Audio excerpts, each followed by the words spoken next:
All right, it's about time we talk about this. There is absolutely a difference between sport violence and self-defense, or really more broadly, real-world violence, for lack of a better term. So let's get something off the table first. We're not just talking about the legal aspects here. Yes, self-defense is a legal term, first and foremost, and it is not a get-out-of-jail-free card. In fact, in most cases, it is actually admission of guilt to a crime. And then you have to plead that it is justified. So let's get that out of the way. If you want to look at the legal side and all of that, research Mark McYoung, Rory Miller, and then guys that they hang out with. Those guys cover that better than I ever possibly could, know more about it than I ever possibly could. That's not what we're talking about here. What we're talking about here more is just on the actual physical fight tactics of what is going on. And we need to understand that while there may be some similarities, there are also some serious differences. And we need to talk about what those differences are. This, of course, will not be an exhaustive list. I don't think that I could do that. I don't think I could do that if I tried, because I would almost certainly forget something, right? So feel free to leave in the comments and start some arguments and whatnot, after the video is over. So let's look at some of the major differences, some of the very obvious differences. So obviously, right, a sport fight generally is prearranged, and that is actually a significant factor in how you approach the fight, because it gives you prep time and you know who you're fighting. And it gives you a chance to work on strategy, it gives you a chance to do research, and it gives you forewarning to train and make sure you're up to snuff. Whereas in a street fight, you don't know that you're in a fight oftentimes until you've actually gotten in it, right? And if you're doing your due diligence on the self-defense side, you have tried to de-escalate and remove yourself from the situation and diffuse the situation as much as possible before this happens. Let's just assume that you're justified in conducting, your fight otherwise. But oftentimes, right, you're talking either a sucker punch or, somebody takes a wild swing at you after a heated argument or whatever. But oftentimes you don't know it until it is too late. You might not actually get hit first, but you often don't know that you're in a fight until you've actually been assaulted.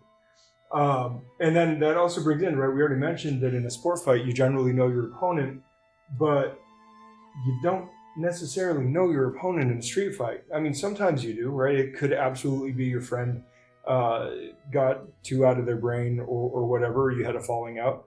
But oftentimes it is somebody else just in a volatile situation, whatever. There's a lot of ways that can go. You also generally don't have prep time. You don't have time to do an 8-week training camp. You don't have time to do research. You don't have time to figure out what strategies work on your opponent and not, especially because you don't know who your opponent is generally. Now, the other thing here is you actually have to read the context, right? You have to read the context to know what's appropriate, right? So when we say street fight, right, because like dueling street fights like West Side Story don't really happen.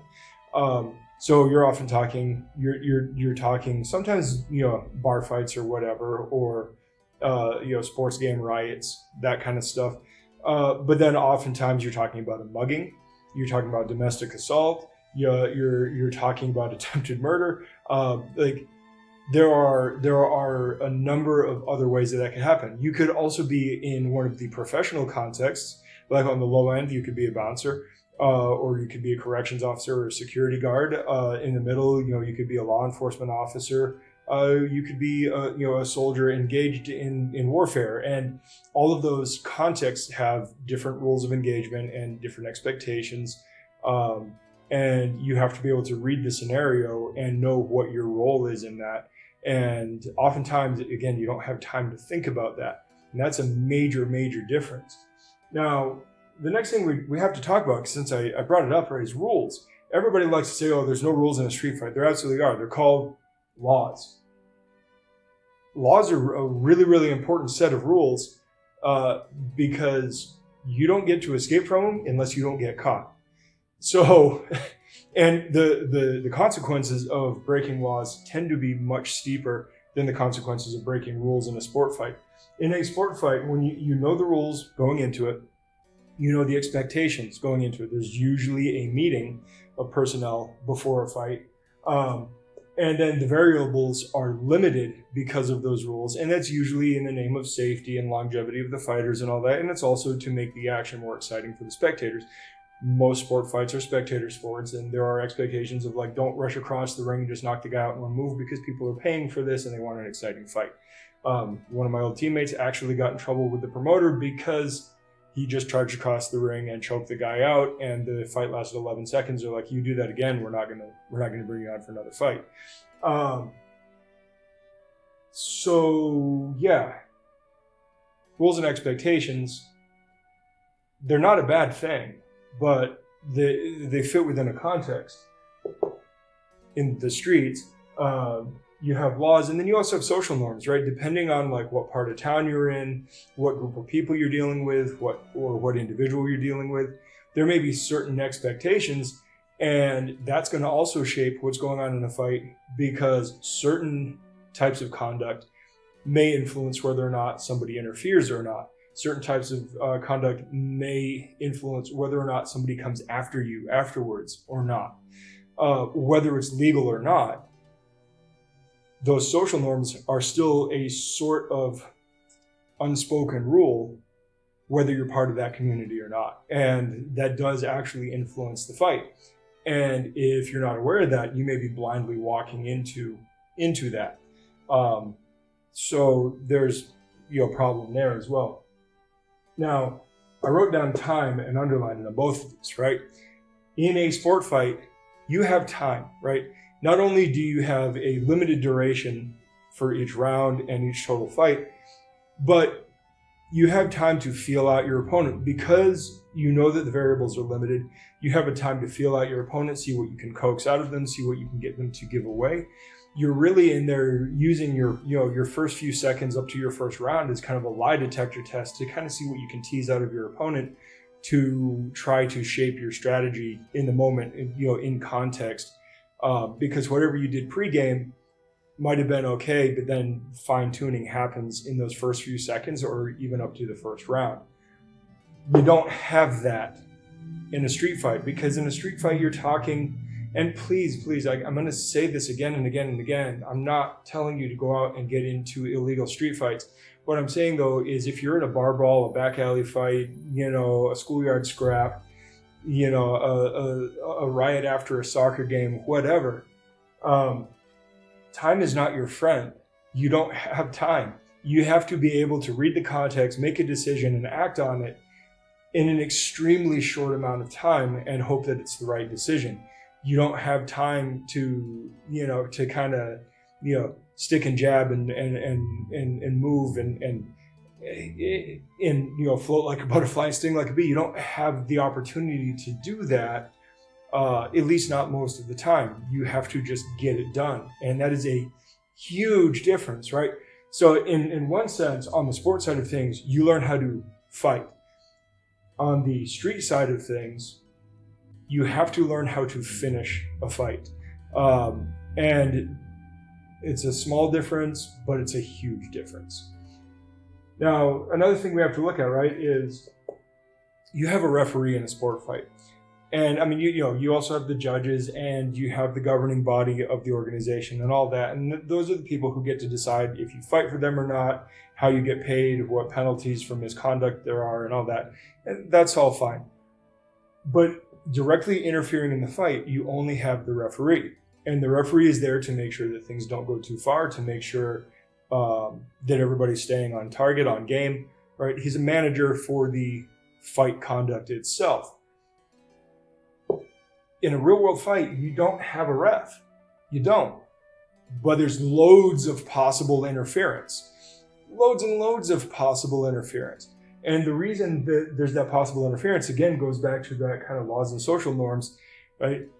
Are you fighting somebody whose friends are going to jump in? Or are your friends going to jump in? Or are either one of your side's friends going to try to stop the fight? Is law enforcement going to come in and stop the fight? Is a good Samaritan passerby going to try to interrupt the fight? Are more people going to join in and turn it into an absolute melee? There's a huge amount of interference factor that just really functionally does not exist in a sport fight. And let's bring this back up just a minute, going back to the rules idea, right? Those limited variables, in a street fight, it could turn into a weapons fight really quick because you're already engaged in illegal combat. And if somebody decides that they really want to hurt you, they might pick up an improvised weapon, or they might grab a weapon that they have been carrying or that somebody else has been carrying and decides to give to them, or that they can steal, whatever. The introduction of weapons drastically changes the fight. And if you don't know you're walking into a fight with weapons, and if you are unarmed, you're in serious trouble. Or if you're armed and the other guy is not armed, you may be facing serious consequences on the legal side or even the social norm side. So, it's another set of variables, and it's a massive set of variables that comes in that you have to be cognizant of. And then, of course, right, just kind of some sundry items here. Right, in a sport fight, everybody has kind of a controlled set of attire that they wear, and it's usually facilitated to be comfortable, mobile clothing that you can actually fight in. There's a controlled field of play, so that the ring and the arena and everything are generally speaking temperature controlled and of a standardized size and feel and everything, so that everybody's going in there on equal footing. That's kind of the nature of a sport fight, is to strip out as many variables as possible so it's just skill versus skill. In the real world, you're probably not wearing gym clothing. You're probably wearing just normal clothing, which may be restricting of your mobility, stuff that may be costly to repair or replace if it gets damaged, things like that. Shirts do not act like a gi top, so there's that. And then there's the environment, right? The environment, being on a hardwood floor, being on concrete or asphalt, being on gravel, being on grass, all is completely different than being on mats. Completely different. And while you can still do most of those same moves on, natural surfaces or man-made normal surfaces, mats do change a little bit how you do things. And then, of course, right, because of your prep time and all of that, you have time to make sure that your health is in check, and to you can sometimes get the fight called off due to medical intervention, things like that.